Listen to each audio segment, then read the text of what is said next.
nice question, because education is all related to mind. They were saying education is related to mind. Compassion, kindness, empathy, these are the qualities that belongs to heart. Someone has to work on the heart.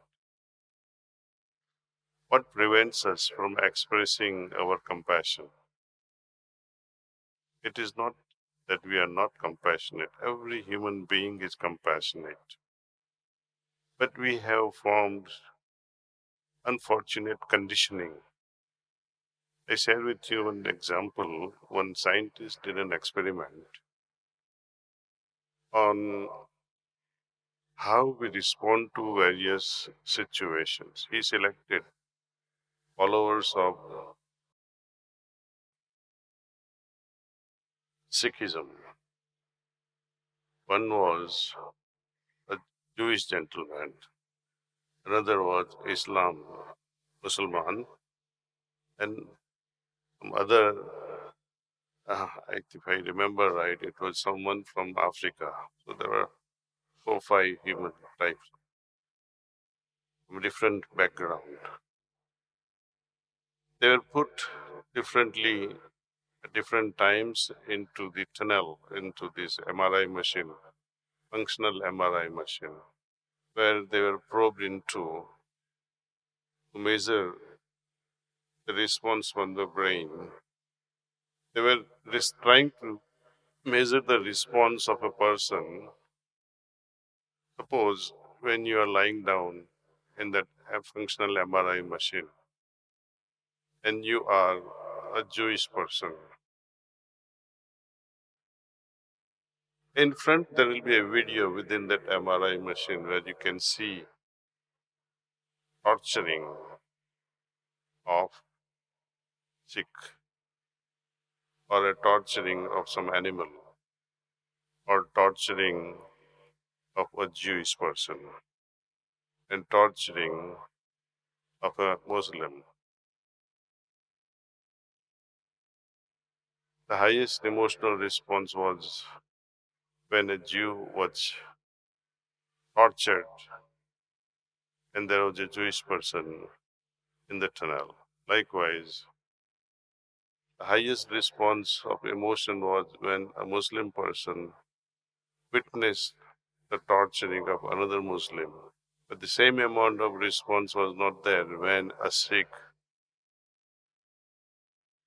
or a Jew person was being tortured.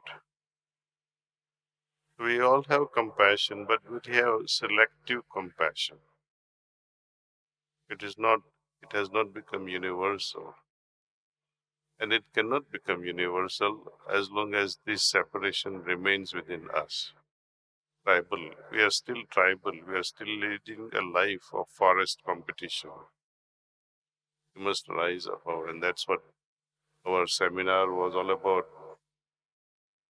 From 21st to 23rd European seminar, where we talked about how we move from mundane animalistic or human life to humane life, full of compassion and kindness.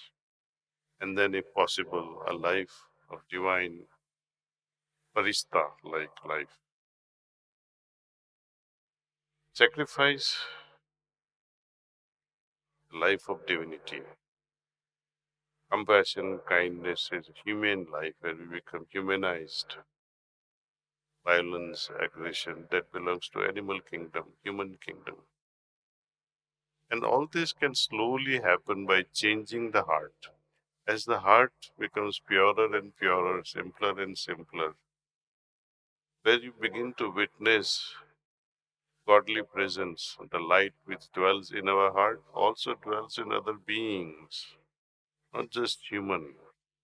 In every being, in every particle, every nook and corner is saturated with that light. Even when we touch a chair, even when we lift up this water flask, we touch it with love. Why not other human beings? So this we perceive, this need arises. We are sensitized from our heart. that I can no longer tolerate such discrepancies of my heart. Through practice, it becomes possible.